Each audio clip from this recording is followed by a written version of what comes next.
Whenever you're ready. Good luck with it. Hello, my name is Carol, and I'm the author of the book. And I would like to start by thanking everybody for coming. This is kind of like a surprise party, you know? You don't know who's going to show up, and it's really fun to see people that when they do show up, it's a nice surprise. So thank you for coming.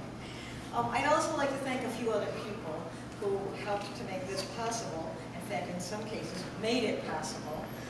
First of all, Doug Farley, who has given us this venue to do our little presentation. Thank you to him.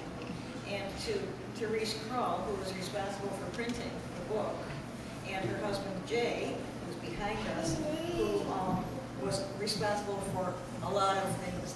He gave me a lot of creative ideas. He's done my marketing. He's been a tremendous help. In fact, he's been my inspiration because I wasn't going to go anyplace with this book until I met Jay. So thank you to all of you people. But I really have to say there's a special thank you I have to give to this guy here on my left. This is my son, Ryan. Ryan is an artist.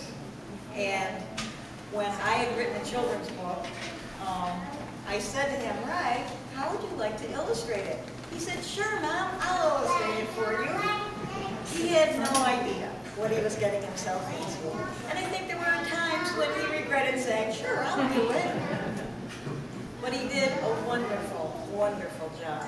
And he's made me very proud. Again, I couldn't have done this without Ryan. It would have still been in a dark corner in my closet if my son had not been my illustrator. And after all, what is a children's book without illustrations? So essentially, my son. So thank you to all.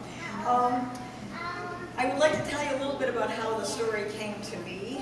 I really am not positive of how it actually came to be the story about a snake, except that when I was a little girl, my mother told me that I used to go to my grandmother's house and I would go under her porch and play with the baby snakes. I've always loved animals, and I've always loved children's literature, so I think when you put the two of those together, then you come up with a book about a snake, I guess. And this happens to be a book about a little boy named Jake. And this is another thing I like about children's literature, that they do things innocently. They don't realize what's going to happen when they do something. Well, the same is true in this book. Jake Grape is a little innocent boy who's outside, and he sees a snake, and he was able to capture it. And he thinks, oh, wait, a snake. I'm going to go show my babysitter. So he takes the snake, and he runs into the house to show his babysitter. And then all the trouble starts. So without further ado, I will introduce the people who are going to be reading and turning the page, and then we'll start the story. Okay?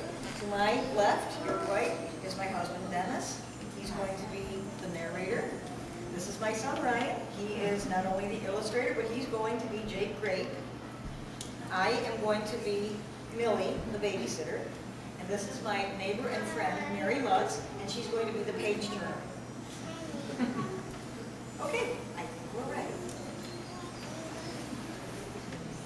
Jake Grape and the Snake, written by Carol Caisse, illustrated by Ryan Caisse.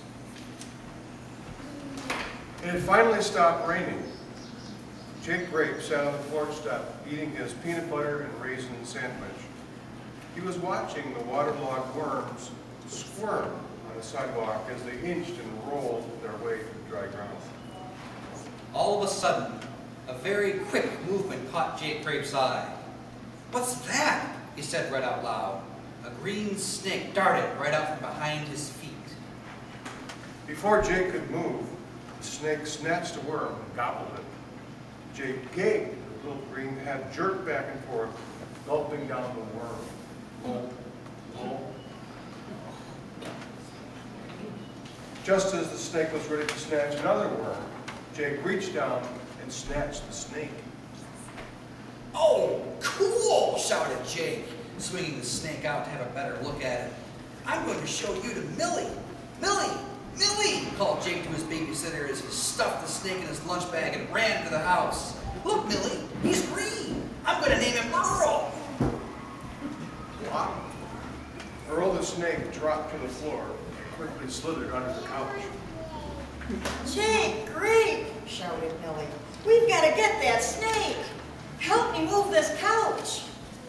But it was too late. Earl was already slithering along the baseboard, headed for the back of the gigantic old TV that was going to be recycled next week. Jake and Millie both scurried over to the TV. Earl, dear Earl, Jake called softly, peering behind the TV cabinet.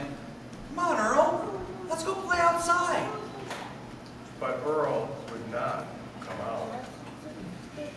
I know, shouted Jake, and without another word, he ran out the front door.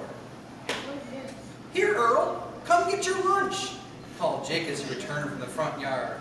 Then he dropped a thick, scrumptious nightcrawler behind the cabinet. A nightcrawler is a worm you find on the sidewalk after a heavy rain.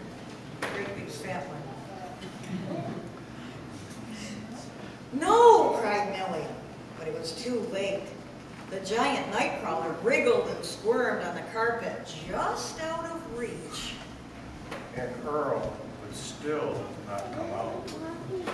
Oh, Jake, what are we going to do now? Millie moaned. But Jake was gone again. Look, Millie, we can use these, announced Jake, bursting through the door, holding Mr. Grape's barbecue tongs in the air. Oh dear, replied Millie, doubtfully eyeing the long tongs. I guess we could try them. Holding the tongs, Millie forced her fleshy arm further and further behind the cabinet. This is going to be a tight squeeze, she muttered to herself. Then, suddenly, oh dear, oh no, I'm caught, I can't get my arm out. Millie squatted down, hoisted herself back up, but she was still wedged behind the TV. It won't come out, Jake, she gasped. I'm stuck. Go get the neighbor. Jake tore out the front door to get Mr. Johnson. He didn't even stop to close the door behind him. At that moment, Earl must have seen his chance. Out from the TV he slid, slowly, then zoom! Right across Millie's feet. Ah! Jake! Help! 4 feet thundered up the front porch steps. Hang on a second, Millie, called Mr. Johnson as he and Jake dashed into the living room. There stood Millie, free from the TV. Oh dear, cried Millie. That snake crawled right over my feet. I danced around so fast my arm came out. Huh? Said Mr. Johnson, confused. Where's Earl? Blurted Jake.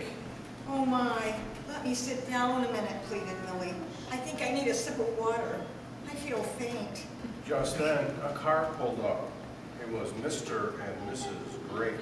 Mom! Dad! Yelled Jake, flying back out the door. I caught a snake! His name is Earl! He's this big! Jake stretched out his arms full length. He's green, and he's in the house behind the TV!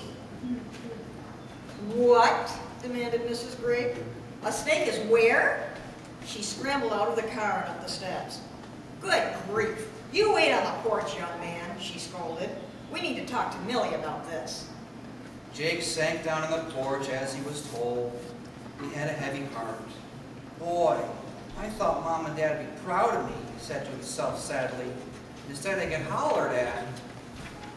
A tear dropped from his eye. When it splashed to the ground, Jake noticed a slight movement. It was Earl. Hey, Earl, what are you doing out here? Mom, Dad, Earl's not in the house after all. He's right here on the porch. Earl wriggled out from behind Jake's feet and slithered into the green grass. Wait, Earl, don't leave yet, Jake cried, crouching down. But Earl was already on his way. Oh, okay, said Jake a little sadly. Maybe I can show you to Mom and Dad later, when they're not so mad at me. See you, Earl. You can come over again tomorrow for lunch. Jake put his eyes down and began searching the ground for earthworms to give Earl for his lunch the next day.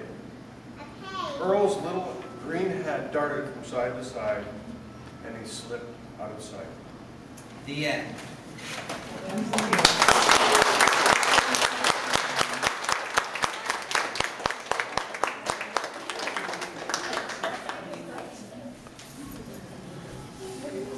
We'll be over here, I think, to sign books.